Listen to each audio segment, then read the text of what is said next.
शक्ति रहस्य यानी भगवती। तो जब भगवती की बात होगी तो भगवती का ही मंत्र होगा, भगवती की ही पूजा होगी। रहस्य तो भगवती की हो रही है, लेकिन उत्तर मुझको मिला नमः शिवाय। तो नमः शिवाय तो शिव का मंत्र है, तो ये शक्ति का रहस्य कैसे हो सकता है? साहब ने कहा कि कुछ दिन मैंने छोड़ दिया, पुनः मैंने फिर से पूछा कि शक्ति का रहस्य क्या है? तो उत्तर आया नमः शिवाय। तब मैंने कहा कैसे? शक्ति है तो शक्ति का मंत्र होगा ना, शिव का मंत्र कैसे होगा? शक्ति की पूजा में शिव का मंत्र कैसे होगा?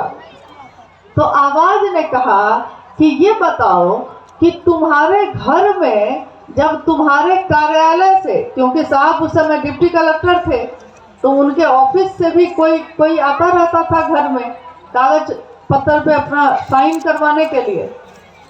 आवाज ने पूछा ये बताओ कि तुम्हारे घर में अगर कोई फाइल लेकर आता है, ऑफिस से आता है, कार्यालय से आता है और कागज लेकर आता है, तो तुम उसको सोफा पे बिठाते हो, खिलाते हो, या फिर सीधे खड़े खड़े वापस कर देते हो? तो साहब ने कहा कि मैं खड़े खड़े वापस करता हूँ, क्योंकि वो कार्यालय से आया है, काम से आया है, तो मैं हस्ताक्षर कर देता हूँ और कहता हूँ कि लेके जाओ।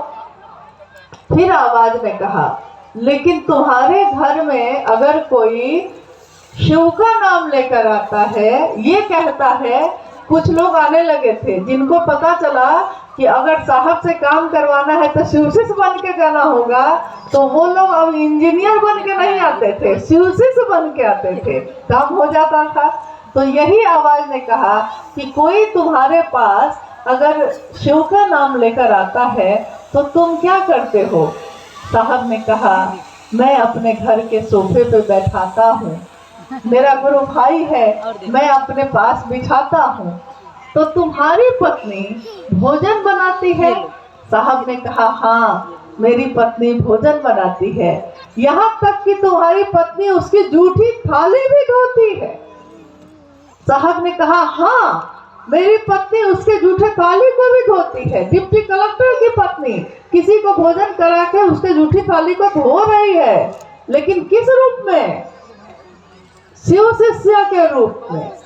किन लोगों के लिए? जो शिव का नाम लेकर आए हैं। आवाज ने पूछा था साहब से उस दिन कि तुम ऐसा क्यों करते हो? जो शिव का नाम लेकर आता है उसको अपने घर में बिठाकर भोजन कराते हो, तुम ऐसा क्यों करते हो?